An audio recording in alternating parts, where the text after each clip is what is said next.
what is happening? We are trying to understand the principle of flow cytometry. So over here, we have taken a basic sample. Okay, we have taken a sample or a cell suspension. Okay, the cell suspension is mixed with a particular fluid called as a sheath fluid. Usually it is PBS, okay, phosphate buffered saline. Okay. After it is introduced in the sheath fluid, it is introduced into the flow chamber, as we can appreciate over here. Now, very important, as I told you that flow cytometry for the cell analysis, the cell has to be present in a single file or in a single line. Okay, so this is how we require the cell for analysis. And this principle is called as hydrodynamic focusing principle. Okay, so what is happening over here? Once the cell is basically entering the flow chamber, okay, over here with the principle of hydrodynamic focusing, we are getting a single file of cell. Now the individual cells, they are being, individual cells basically, they are subjected to a laser light, okay, and this point is called as the point of interrogation, okay. This is called as the point of interrogation. So whatever individual cell is coming over here, they will be interrogated. Okay, so laser light is going to fall on this particular cell. And very importantly, once the laser light is falling on this particular cell, it will be absorbed by the cell. And then the cell is going to give out light or energy of different wavelength. Now, for example, there are three important kinds that we have to understand. One kind of energy that is given out is called as light scatter. Light scatter can be of two types. There can be forward scatter or there can be side scatter. Okay. And another kind of scatter that is there, that is when we are making use of fluorescence.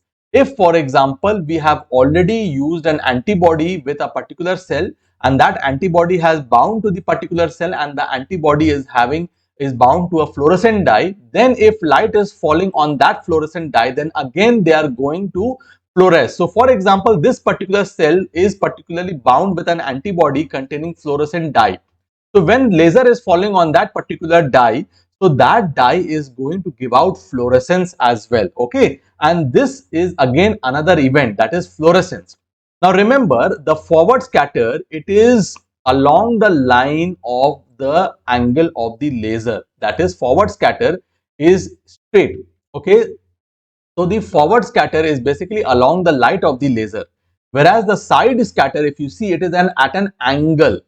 Okay, the side scatter, it is at an angle. Now remember, similar to the side scatter, the fluorescence is also emitted along the side scatter. Okay, so forward scatter is along the axis of the laser light. Okay, so they are basically, the forward scatter is coming along the, along the line of the laser light, whereas the side scatter is at an angle to the laser light. Not only the side scatter, also the fluorescence. So there are three events: forward scatter, side scatter, and fluorescence. Okay, always remember, forward scatter, it is a measure of the size of a particular cell. Side scatter is measure of the granularity. It is the measure of the granularity, okay, or internal complexity. But as fluorescence is basically when we are using an antibody which is bound to a fluorescent dye, and if it is binding to a particular surface, cytoplasmic or nuclear antigen, okay, in that case we are going to have fluorescence. Fluorescence, again, it is at an angle to the laser, just like the side scatter. So you can see that the side scatter is being collected over here, whereas the different kinds of fluorescence, they are collected over here. So whatever the scatter, whether it be the forward scatter or whether it be the be your side scatter or fluorescence, they are basically, there is a group of detector which are going to detect such signals, and these signals, when they are detected together, they are going to get converted into a digital signal that is going to be processed by the computer. Okay, and then we are going to have a particular data analysis chart. Now, data analysis is, in case of flow cytometry, is by two ways. So when there is a single parameter, analysis, then it is in the form of a histogram. When we are just studying a single parameter of a cell, then we are having a histogram. Suppose if we are studying two parameters, okay, then in that situation we are having what is called as a dot plot. Okay, so let me show you how are the results available. So this is for single parameter analysis, we are having a classical histogram. So the data can be represented in the form of a histogram. Or for two parameter analysis, we are having dot plot, wherein one factor is there on the x-axis, another factor is plotted on the y-axis, and then we are having a dot plot. Okay. Myself, Dr. Jibran Ahmed, presents to you Simply Pathology, and today we are back with an important lecture. Today we are going to read about flow cytometry. So basically, let us try and understand what is flow cytometry. So flow cytometry, it is a method by which various characteristics of an individual particle or a cell is studied. Okay, so it is simultaneously measuring and analyzing multiple physical and chemical characteristics of single particles, usually cells, as they are flowing in a fluid stream through a beam of light. So as you can appreciate that there is a basically how the cells are flowing over here across a laser light, okay, across a laser light.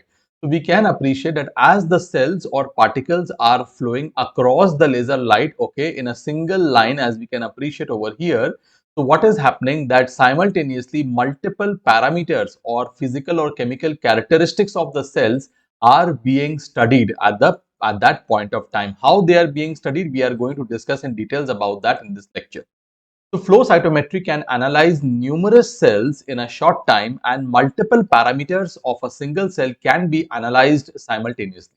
From the measured parametrics, specific cell populations are defined. Now, cells or particles with a size 0.2 to 150 micrometer are suitable for flow cytometer analysis. Now, flow cytometry provides a very quick assessment of the cell surface antigens, DNA content, as well as information about the intracellular proteins. Now, flow cytometry, it is a well-established technique for diagnosis and classification of lymphoid neoplasm, detection of minimal residual disease or MRD, identification of malignant cells in efficient cytology, as well as body fluids, and many other functions are there that we are going to discuss in this particular chapter. Okay. So basically, one important thing before I go into the principle of flow cytometry, I need to make you understand one important thing. So for example, this is a particular cell, and a cell is having certain antigens at the surface or at the level of the cytoplasm. Some particles will be there, or at the level of the nucleus. Okay. So remember one thing, that a cell is having antigens either at the surface or at the level of the cytoplasm or at the level of the nucleus. Okay. So very importantly, flow cytometry can analyze each and every particle, and each and every antigen can be analyzed by flow cytometry. So how it is done, let me just tell you what we are going to do in the flow cytometry. Okay, so there are two things over here. So for example, if this is a particular cell, so with the help of flow cytometry, okay, we can analyze, okay, the size of a cell. Okay, a size of a cell can be analyzed. Okay, so in this way you can differentiate a cell population on the basis of the size. Okay, again on the basis of the internal complexities. Okay, on the basis of the internal complexities, again flow cytometry can categorize different cell population. So one is on the basis of size, one is on the basis of complexity, internal complexity. The flow cytometry can basically, it can subgroup a particular population, or it can distinguish between different populations. Another thing is that what we can do in flow cytometry, which is very commonly utilized, is the fact that basically in flow cytometry we are making use of certain antibodies, okay, against certain surface antigens, or against cytoplasmic proteins, or against the nuclear proteins. Okay, so antibodies against the proteins are being utilized, and these antibodies are basically tagged with a fluorescein dye. Okay, they are basically tagged with a fluorescein dye. Okay, so when this antibody is going to combine with a particular antigen, okay, then in that situation, that antibody along with the fluorescent dye will become fixed on the cell surface, or to the cell cytoplasm, or to the nucleus. And whenever laser light is going to fall on such an antibody which is bound to a particular antigen, then that is going to show some fluorescence. Okay, so just remember there are three things. Number one, on the basis of size, on the basis of internal complexities, and it can also highlight any component which is stained by a fluorescein dye. Okay, on the basis of the attachment of the fluorescein dye, also they can characterize the various cell population. Remember this number 1 and 2, that is on the basis of size and on the basis of internal complexity. The flow cytometry is basically utilizing what is called as light scatter. It is utilizing what is called as light scatter. Okay, and the third principle is based on fluorescence. So we will study in details about this. So what is the principle of flow cytometry? Remember, single dissociated cells in a liquid medium are essential for flow cytometry. So for example, here we have taken a sample. Now, flow cytometer cannot read the sample, so many cells at a point of time. So to study the cells, they have to be in a single line. So they can study one cell at a time. Okay, so this is basically a sample core or a stream. Okay, so always remember one thing, that flow cytometry can only study the cells when they are basically available as single dissociated cells. Then at this point of time, a laser is going to act on a single particular cell, and then depending on their characteristics, okay, they are going to study them. How they will study, we will discuss about that. The specific component of a cell may be a surface antigen or a cytoplasmic antigen or a nuclear protein. They are identified by antibody which are tagged with a fluorescent dye. So as I told you just before, okay, so specific component of a cell, they are identified with the help of antibody against that particular component, and that antibody is also having a fluorescent dye which is going to fluoresce if that particular antigen is present in that particular cell. Similarly, the DNA can also be stained by DNA stoichiometric dye. Okay. Now, the single cells, they rapidly pass in front of a laser beam, as I can show you that this is a laser beam, and the single file of cell, okay, they are passing in front of a laser beam. Okay. And the laser beam of a particular wavelength hits the cell. Now, the individual cell will absorb the light and they will emit light of a different wavelength. So, for example, this laser is falling on this particular cell. This cell is going to absorb this laser and they are going to give out light of different wavelength, okay, according to the properties of that particular cell.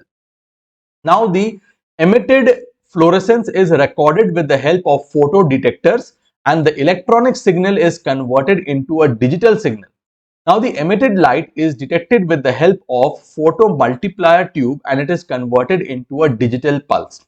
Now, the intensity of the digital signal is stored in the computer and expressed in a relative scale known as channel. The result of the event is often expressed as either a dot plot or a histogram. So, let me explain this entire principle first over here, then we will go back and read again. So, what is happening? We are trying to understand the principle of flow cytometry. So over here, we have taken a basic sample. Okay, we have taken a sample or a cell suspension. Okay, the cell suspension is mixed with a particular fluid called as a sheath fluid. Usually it is PBS, okay, phosphate buffered saline. Okay. After it is introduced in the sheath fluid, it is introduced into the flow chamber, as we can appreciate over here. Now, very important, as I told you that flow cytometry, for the cell analysis, the cell has to be present in a single file or in a single line. Okay, so this is how we require the cell for analysis. And this principle is called as hydrodynamic focusing principle. Okay, so what is happening over here? Once the cell is basically entering the flow chamber, okay, over here with the principle of hydrodynamic focusing, we are getting a single file of cell. Now the individual cells, they are being, individual cells basically, they are subjected to a laser light, okay. And this point is called as the point of interrogation, okay. This is called as the point of interrogation. So whatever individual cell is coming over here, they will be interrogated, okay. So laser light is going to fall on this particular cell, and very importantly, once the laser light is falling on this particular cell, it will be absorbed by the cell, and then the cell is going to give out light or energy of different wavelength. Now, for example, there are three important kinds that we have to understand. One kind of energy that is given out is called as light scatter. Light scatter can be of two types. There can be forward scatter or there can be side scatter. Okay. And another kind of scatter that is there, that is when we are making use of fluorescence. If, for example, we have already used an antibody with a particular cell and that antibody has bound to the particular cell, and the antibody is bound to a fluorescent dye, then if light is falling on that fluorescent dye, then again they are going to fluoresce. So for example, this particular cell is particularly bound with an antibody containing fluorescent dye. So when laser is falling on that particular dye, so that dye is going to give out fluorescence as well. Okay, and this is again another event, that is fluorescence. Now remember, the forward scatter, it is along the line of the angle of the laser. That is, forward scatter is straight. Okay, so the forward scatter is basically along the light of the laser, whereas the side scatter, if you see, it is at an angle. Okay, the side scatter, it is at an angle. Now remember, similar to the side scatter, the fluorescence is also emitted along the side scatter. Okay, so forward scatter is along the axis of the laser light. Okay, so they are basically, the forward scatter is coming along the along the line of the laser light, whereas the side scatter is at an angle to the laser light. Not only the side scatter, also the fluorescence. So there are three events: forward scatter, side scatter, and fluorescence. Okay, always remember, forward scatter, it is a measure of the size of a particular cell. Side scatter is measure of the granularity. It is the measure of the granularity, okay, or internal complexity. Whereas fluorescence is basically when we are using an antibody which is bound to a fluorescent dye, and if it is binding to a particular surface, cytoplasmic or nuclear antigen, okay, in that case we are going to have fluorescence. Fluorescence, again, it is at an angle to the laser, just like the side scatter. So you can see that the side scatter is being collected over here, whereas the different kinds of fluorescence, they are collected over here. So whatever the scatter, whether it be the forward scatter or whether it be the be your side scatter or fluorescence, they are basically, there is a group of detector which are going to detect such signals, and these signals, when they are detected together, they are going to get converted into a digital signal that is going to be processed by the computer. Okay, and then we are going to have a particular data analysis chart. Now, data analysis is, in case of flow cytometry, is by two ways. So when there is a single parameter, analysis, then it is in the form of a histogram. When we are just studying a single parameter of a cell, then we are having a histogram. Suppose if we are studying two parameters, okay, then in that situation we are having what is called as a dot plot. Okay, so let me show you how are the results available. So this is for single parameter analysis, we are having a classical histogram. So the data can be represented in the form of a histogram.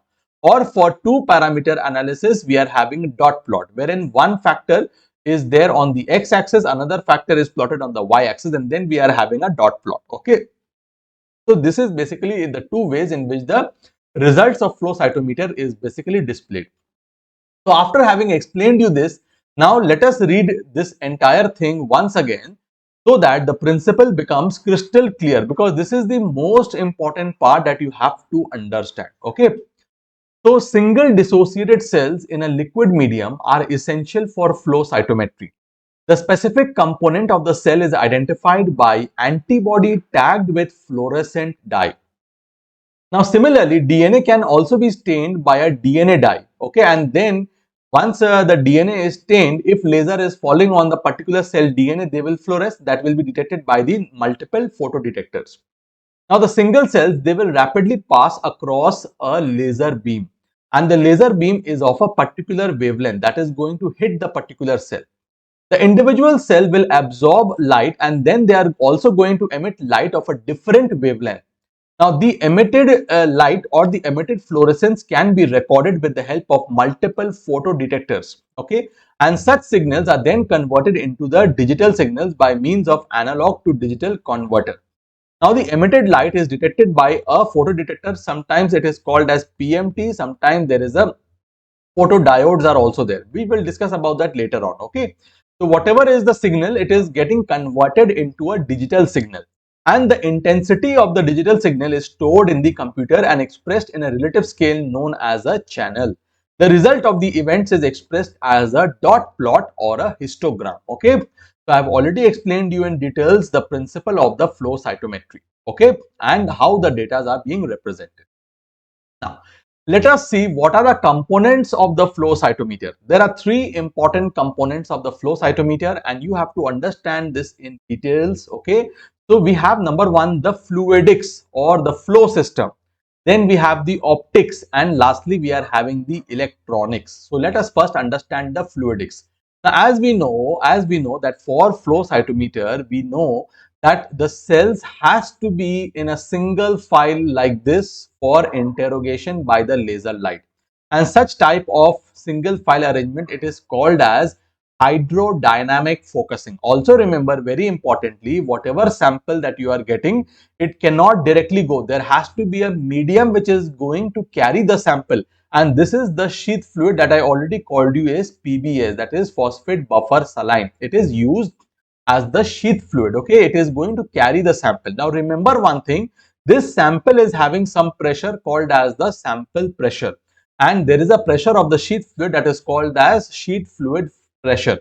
Always remember one thing, that the sample pressure has to be greater than the sheath fluid pressure so that they can come in a single line like this. Okay, now depending on the pressure difference between the sample and the sheath fluid pressure, there can be high or low flow rate, and depending upon for what things we are using the flow cytometer or whatever analysis we are doing, we can increase or decrease the flow rate.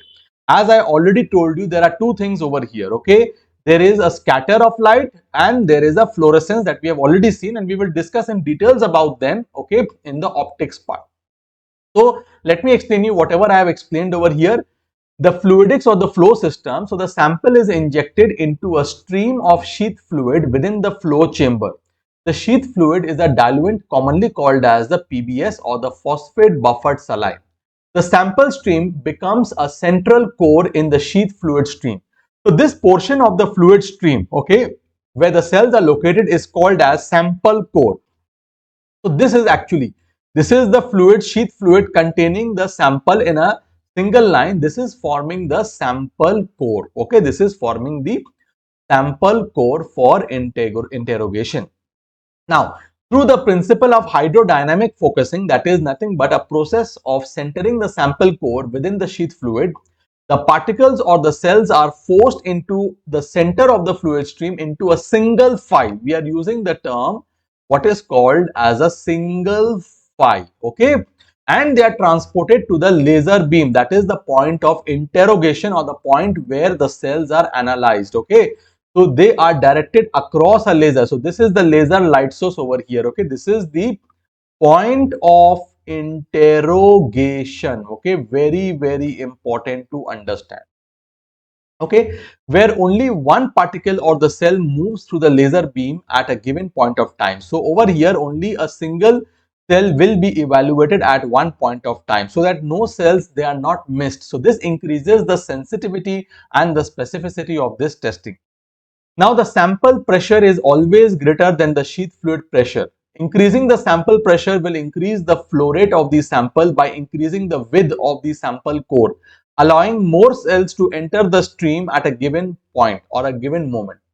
So a high flow rate is generally used when we are using the flow cytometry to carry out immunophenotyping of the cells, whereas a lower flow rate is important in applications where greater resolution is needed, for example like DNA analysis. So this is entirely about the fluidic system. Next, we are going to understand what is the optics. Okay, very important part, the optics.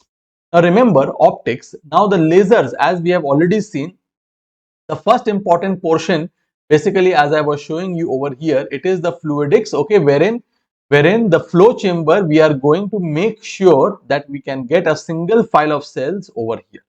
After this comes the concept of optics, okay, wherein I told you about the scatter, about the forward scatter, about the side scatter. Okay, this is one thing, and along with that, if you are using a fluorescent labeled antibodies to stain different antigens in the cell, then you will have fluorescence as well. Remember, fluorescence and side scatter, they go along in a similar manner at an angle, whereas the forward scatter, if you see, they are along the axis of the laser light. Okay, so coming to the optics over here. Okay, so the lasers are going to illuminate the particles in the sample stream, and the optical mirrors and filters, they are going to route or they are going to direct the emitted light of different wavelength. Okay, that is the light scatter and the fluorescent signals to appropriate photo detectors. Okay, light scatter is two types, forward scatter and side scatter, that I have already shown you. So let us understand about the light scatter. So light scattering occurs when a particle or a cell deflects the incident laser light. Okay, so forward scattered light is in line with the laser light beam. So for example, this is a cell, this is the laser. So after absorbing the energy from the laser, the cell is emitting a light which is along the axis of the laser. So this is the forward scatter. But if for example they are coming out at an angle, for example at 90 degrees, okay, to the laser axis, okay, then they are called as the side scatter. As I already told you that the forward scatter, they represents the measurement of the cell surface size, whereas the side scattered light is collected perpendicular to the laser light beam, and they are good for analyzing the granularity or internal complexity of the cell. Okay, so leukocytes, they can be separated into different populations utilizing the forward and the side scatter, and this principle is basically used in the modern day utilized automated hematology analyzer. So with the help of this flow cytometry only, with the help of forward and side scatter, we are differentiating between the neutrophils, the lymphocytes, and the mixed population. We have 3-part and 5-part machines. So with the help of this principle only, we are subdividing the different neutrophilic populations, and we are getting a differential count. For example, by using this, the forward and this side scatter principle, the lymphocytes will show both a low forward scatter and a low side scatter. Why? Because lymphocytes, they are smaller in size. Okay, so forward scatter will also be low, and because they do not contain many granules, so side scatter will also be low. So they will have decreased side scatter and they will have decreased forward scatter. Okay, so both will be less.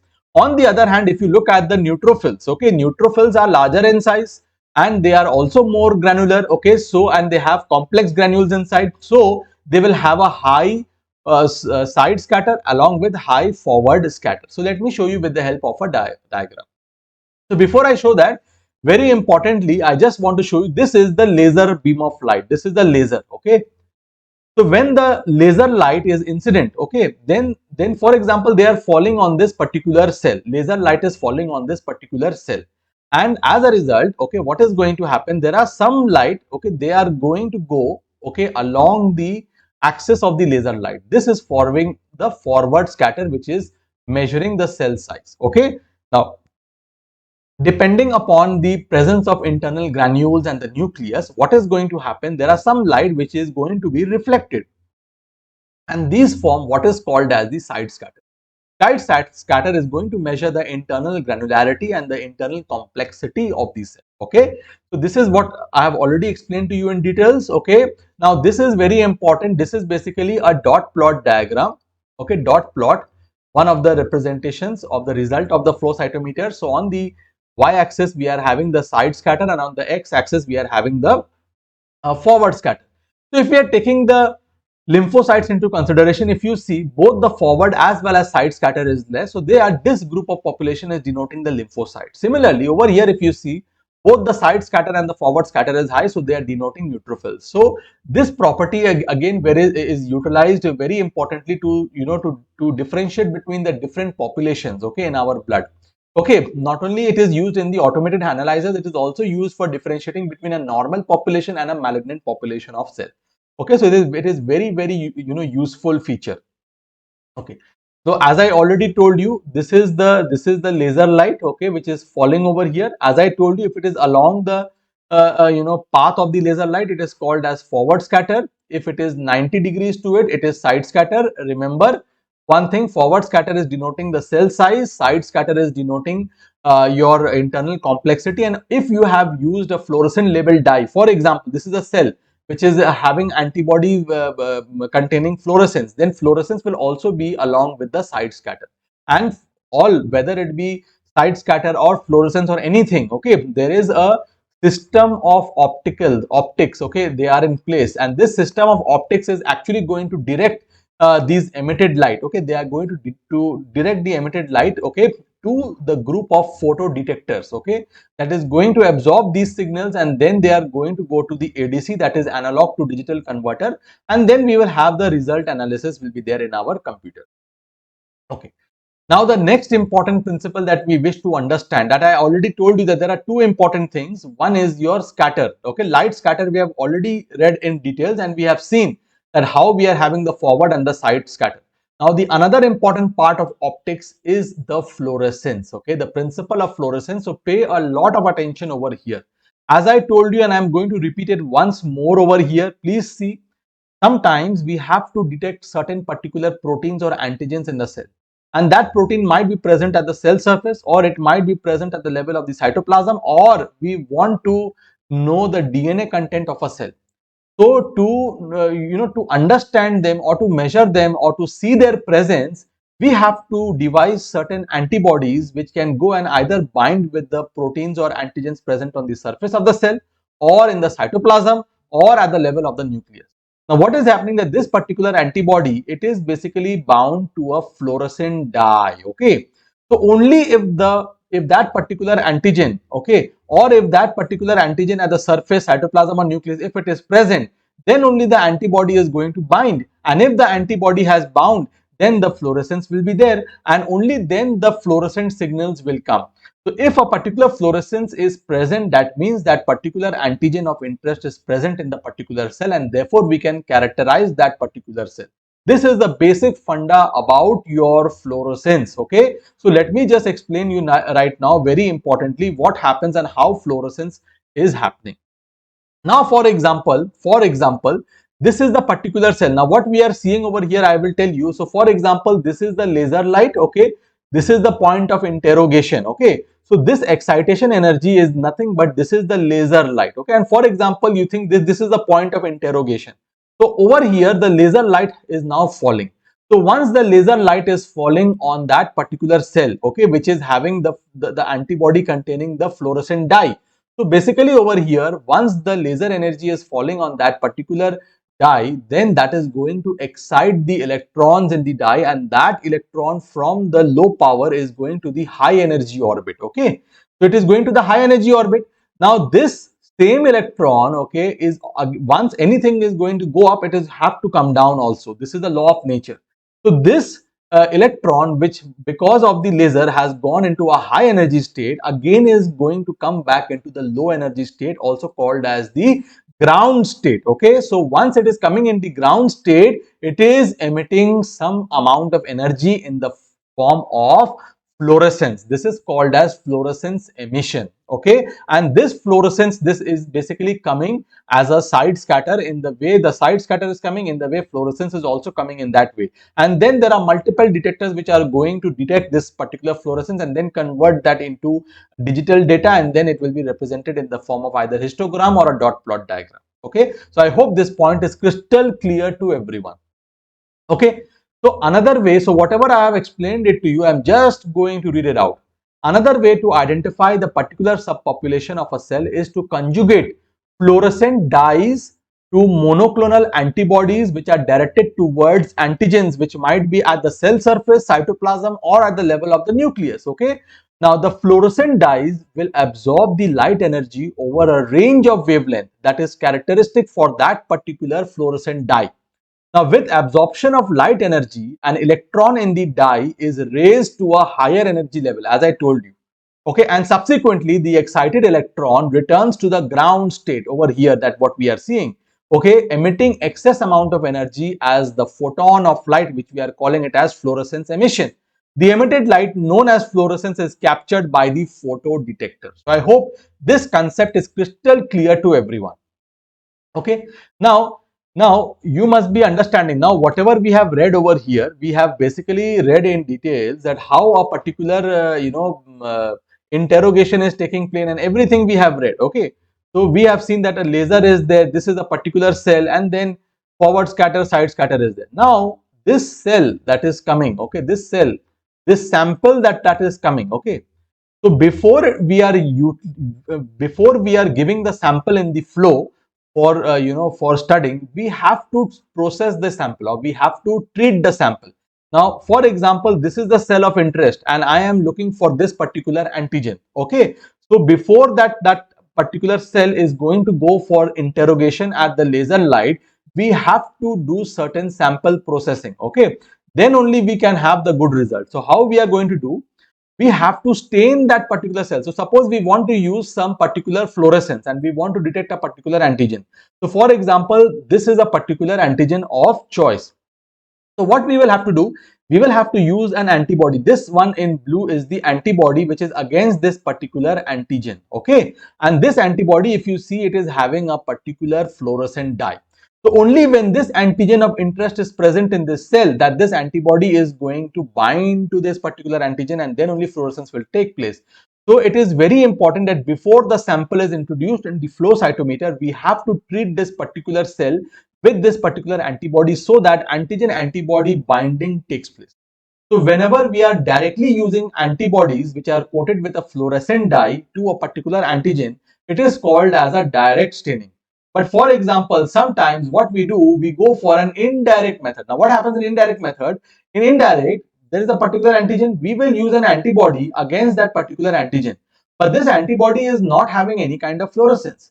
In turn, we are going to use an antibody against this blue antibody. We are going to use this gray antibody against the blue antibody, and this gray antibody, if it binds with the blue antibody, then only they will show fluorescence. So fluorescent dye is binding with the second antibody, and therefore this is an indirect method. It is cheaper and it is more sensitive as compared to the direct method. I will just read out whatever I have said. The staining procedure can be carried out in a direct or indirect approach staining manner.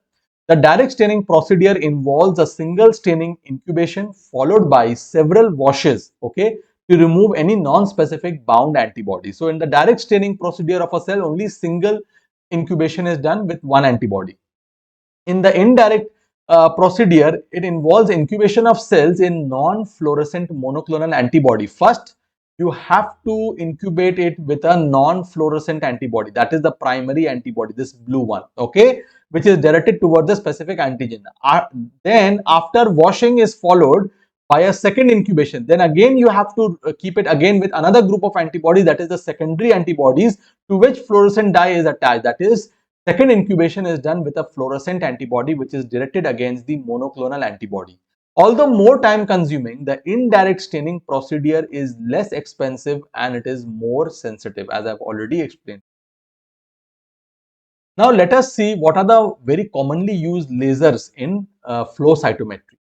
So very importantly, we are having argon ion lasers. They are the most common lasers which are used in flow cytometry because the 488 nanometer light emitted can be absorbed by more than one fluorescent dye. So you can use a single laser and then you can use multiple antibodies with multiple types of fluorescent dyes with multiple wavelength, and as a result this argon laser can be used with multiple fluorescent dyes. Examples of fluorochromes that are conjugated to antibodies. So as I told you that the antibodies are bound to a particular fluorescent dye. So what are those dye? Very commonly, most commonly used dye is fluorescent isothiocyanate, and the other very commonly used is phycoerythrin. Now, this fluorescent isothiocyanate is FITC. It is absorbing light in the range of 460 to 510 nanometer and then fluoresces in the range of 510 to 560 nanometer with a peak of 525 nanometer, giving a green fluorescent color. Okay, so for example, you're using a particular antibody, okay, and this antibody is bound to FITC. Okay, now for example, this antibody bound to its antigen of interest. Now in that case, when there will be a positive signal from this, this is green in color. They give a green fluorescent color. Similarly, phycoerythrin absorbs light in the range of 480 to 565 nanometer and fluoresces at 570 nanometer, creating a red fluorescent color. Although both fluorochromes absorb light in the same range of wavelength, the difference in the peak emission wavelength makes it possible to measure them by different detectors, which permits different dyes to be used simultaneously in one sample. So what they are trying to say, that even though we are using two different types of dye, what is it that is allowing us to use multiple fluorescent dyes at the same point of time? So for example, if this is a particular cell, FITC, their wavelength will be little different as compared to the wavelength of phycoerythrin. So this is FITC fluorescence, this is phycoerythrin. So whatever laser the cell is absorbing, the emission of the particular cell, the emission wavelength of the fluorescence is quite different, and that is allowing fluorescence of different wavelengths to be detected separately. Okay, and that is allowing multiple parameter analysis. Okay, now combined with the forward and the side scattered data, the staining pattern of each subpopulation will aid in delineating whether cells are present in a sample and in what percentage they are present. Okay. Now, for example, right now we have already seen that we have already given the laser. The laser has been used. This was the cell of interrogation. We know there was a forward scatter over here. Okay, there was a side scatter over here. Okay, then depending on the fluorescence used, there were different fluorescence. There is a green detector, there is a red detector, there is an orange detector. Okay, so different kinds of fluorescence were also emitted.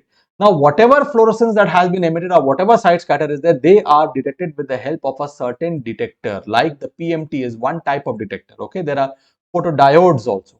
Not only this, very important thing is that this is one part of the optics. Okay, now very importantly, you will see that there is a group of mirrors and filters are there, and this group of mirrors and filters, they are helpful in directing whatever signal that has been generated. For example, forward scatter has been generated, side scatter is generated, or fluorescence signal has been generated. So whatever signal is generated, there is a group of mirrors over here or a group of filters which is going to direct them to the photo detectors. They direct them to the photo detectors. So the group of optics is also playing a very important role.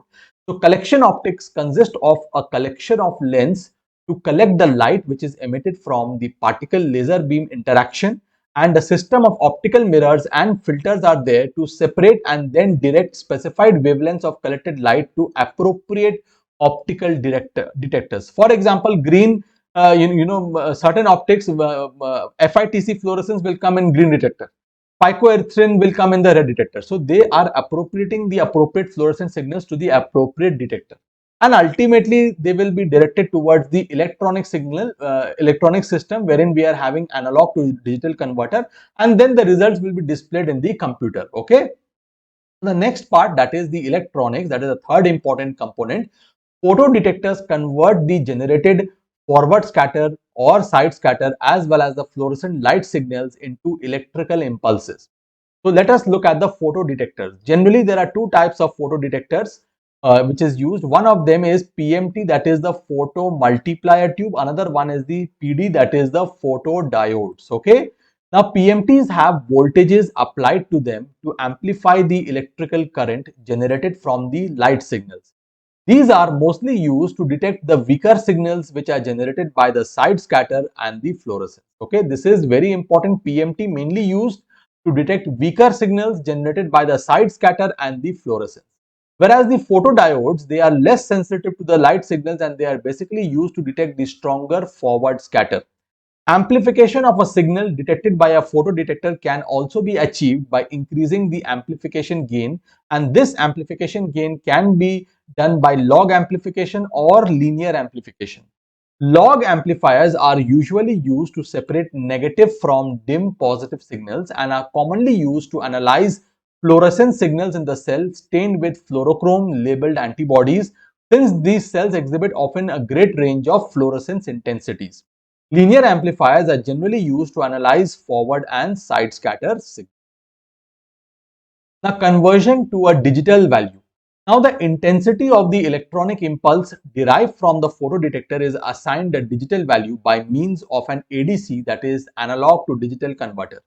The role of ADC is therefore to convert a continuous distribution of signal intensities into individual channels where each channel has a defined light intensity range, and then to organize the data into a graphical plot. An electronic threshold is used to limit the number of events to the population of interest. For example, the threshold can be set on forward side scatter to eliminate events that represent debris smaller than the threshold channel number. So this process is also called what is known as the gating procedure. Okay. Once the acquired data is saved, cell populations can be displayed as different data plots. Now remember, there are two ways in which we can collect data. For example, when a single parameter, for example a forward scatter or a fluorescence, has to be displayed as a single parameter histogram. Okay, so single parameter is always displayed in the form of a histogram, where the horizontal axis will represent the signal intensity expressed as the parameters signal value and the channel number, and the vertical axis will represent the number of events per channel. Signals with identical intensities accumulate in the same channel. Now, two parameters such as fluorescence 1, that is FITC, and fluorescence 2, that is phycoerythrin, they can be displayed simultaneously in the form of a dot plot, in which one parameter is there in the x, another parameter is there in the y-axis. Now, a subset of data can be defined through a so-called gate. For example, based on forward and side scatter, a gate can be set to select population of interest, and analysis is restricted only to that particular subset of population. This process is called as gating, wherein we are defining the parameters and we are concentrating in a subpopulation of cells. For example, over here, as I have already shown you over here. So over here, for example, if I want to study only the lymphocytes, I want to study within. So I am going to just concentrate on this area, and I am going to, create more graphs and more results based on the study of cells in this particular parameter based area, that is having low forward and low side scatter. Okay. So these are the two ways, as I told you. This is the single parameter histogram, wherein on the x-axis, for example, the fluorescence intensity is taken and the event is counted basically on the y-axis. Two parameter analysis, there is a dot plot over here, wherein, for example, over here in the x-axis, I am studying the CD4, which is basically fluorescent labeled by FITC, and over here on the y-axis, I am studying the CD8, okay, which is basically labeled by PE, that is phycoerythrin. Okay, so this is basically how the results are being displayed. Okay, so as I've already spoken about, there are two more things. One is called as gating, one is called as sorting. Now, sorting is basically there in newer machines that is there. It is not there in the older flow cytometry machines, and only few FCMs have this sorting. Now, what is gating? I have already spoken about it. It is a boundary that can be set to restrict the analysis of a specific population of cell within the sample. For example, a gate boundary can be drawn on a dot plot and a histogram to restrict the analysis only to cells with the size of lymphocytes. Gates can be inclusive, that is selection of events that falls within the boundary, or they can be exclusive, that is selection of events that falls outside the boundary. That, for example, I have already done, only the cells whose size are like lymphocyte, they have to be analyzed. Either I will analyze those cells which are conforming to this range, this is called as inclusive gating, or I am going to analyze those cells which are outside the limits of the lymphocyte size. So that is called as exclusive gating. Now, sorting means, now remember, usually when a cell is passing through a laser beam, after that it is sent directly to a waste. This happens in most of the flow cytometers, but in some of the special or the advanced flow cytometers, sorting is there. Sorting consists of collecting the cells of interest, which is defined through criteria of the size and fluorescence, for further analysis. For example, I want to go for further microscopical analysis or functional or chemical analysis of those cells. Sorting feature is available only in some flow cytometers, not in all of them. Okay, so this is basically the sorting process. Now, for example, light sources there, scattered light, fluorescence, all thing has been there. Usually, most of the cases, okay, they used to go in the waste, but some of them, they also have sorting. For example, there will be a positive or negatively charged plate. So those who are neutral, they go to the waste. Those cells which are positively charged, they will go to this sorting. Those who are having negative charge will go to this sorting. Okay, so cells are sorted depending on whatever features are required. So with this, we have completely understood the different components of the flow cytometer.